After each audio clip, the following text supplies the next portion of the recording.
Eu estou super feliz hoje com meu amigo Edu Oliva aqui do meu lado, que é uma pessoa incrível e que tem uma trajetória de carreira ainda mais incrível. Então, Edu, me conta um pouquinho, vamos divertir eles também. Vamos lá. Eu comecei minha carreira bem molequinho ainda. Felizmente o meu pai era uma pessoa que incentivava muito eu fuçar nas coisas. Eu sempre tive essa característica de fuçar, de saber o porquê as coisas funcionam. Desmontava carrinho, fazia isso. Lego era uma coisa que eu adorava, assim, né? Que é, acho que um dos brinquedos mais geniais que tem, né? Até hoje, assim. Comecei a me interessar pela área de programação de computadores e informática e tal. Eu tinha 8 ou 9 anos de idade quando eu fiz meu primeiro programinha de computador, tutoriado pelo meu pai é ali do lado. Mas eu falei assim, não, eu quero um computador só pra mim, porque com esse computador eu vou comprar minha viagem.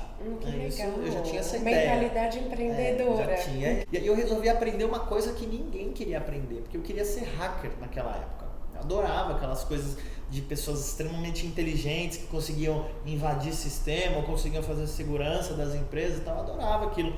Naquela época, o Linux estava nascendo, estava começando a surgir e era só hacker que sabia mexer em Linux. E no Windows tinha bastante, algumas mentes brilhantes, assim, mas Linux era o campo de futebol dos hackers, assim. Não tinha nada disso aqui no Brasil. Hoje já tem. Hoje já tem bastante escola, principalmente fora do Brasil, assim, que você tem uma certificação internacional de hacker ético. Que aí tem as nuances. Não sabia disso. Tem isso, tem legal. hacker ético, tem Black Hat, que é o chapéu preto, o hacker que vai lá e zoa, tem o Grey Hat, que é o meio do muro ali, tem o White Hat, que é o cara branco, que é o cara que cuida, o cara que não faz as besteiras, não rouba informação para vender e tal. Tem vários níveis ali, coisa que normalmente ninguém conhece muito bem. Eu resolvi aprender Linux e eu, como já sabia um pouco de inglês naquela época, aos 10, 12 anos de idade, eu já manjava um pouquinho de inglês, já estudava, gostava de estudar por causa do videogame, né? Eu nunca fiz uma aula de inglês, nunca fui para uma escola de inglês, nada.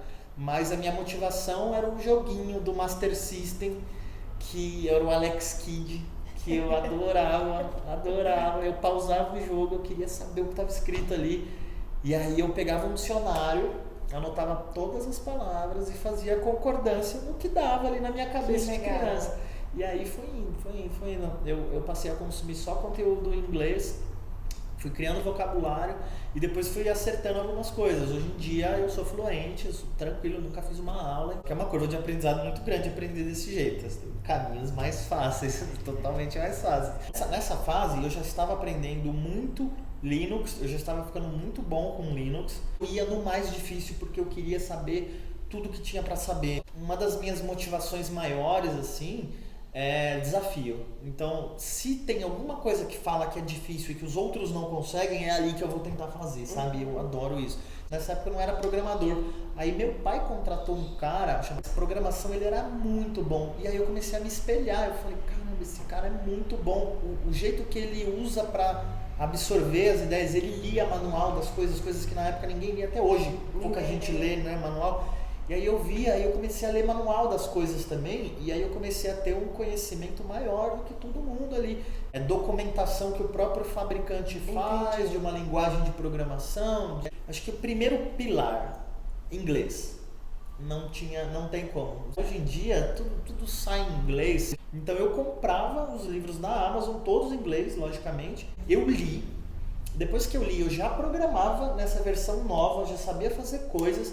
Depois de 7 meses, esse livro foi ser traduzido aqui no Brasil. Eu já era 7 meses mais experiente do que qualquer um que não soubesse inglês. Uma frase que eu acho que ela é atribuída ao Lincoln. Se eu tiver 4 horas para cortar uma árvore, 3 horas e meia eu vou passar afiando o meu machado. E nisso daí eu virei e falei assim, tá, legal, eu tô gostando disso tudo, eu quero aprofundar nesse negócio de hacker. Uma das coisas que eu acho mais legais, assim, uma das principais para você começar a entrar no social, no meio social desse tipo de coisa que você quer ser bom, é ir em eventos. Vá em eventos da área que você quer se destacar. Assim.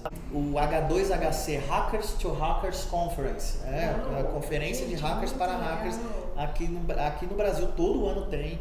É uma conferência de altíssimo nível mesmo, assim, e é hacker do mundo inteiro vindo pra cá, expondo assim, há 7 anos atrás, um hacker mostrando pra gente que ele conseguia atacar alguns servidores com o tom do celular. E aí eu fui nesse evento, conheci o dono desse evento, e ele foi com a minha cara, e eu convidei ele e o pessoal que ele queria fazer um social, né, que eram de outros países e tal, eu falei pra ele assim, leva esse pessoal no canto da EMA, que é de forró universitário, só dança de forró universitário.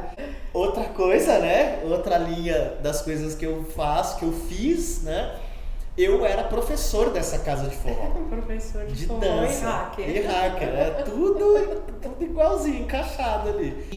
E aí eu fiz um curso lá no evento dele, ele virou pra mim e falou assim, cara, eu fui chamado para ser o diretor de vulnerabilidades e pesquisas da Qualys Inc., né? Que é uma empresa de segurança lá dos Estados Unidos que fica no Vale do Silício, em Redwood City.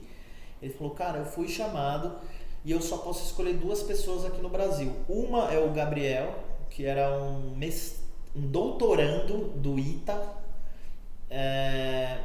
O outro era ele mesmo, que ele era um mestrando do ITA.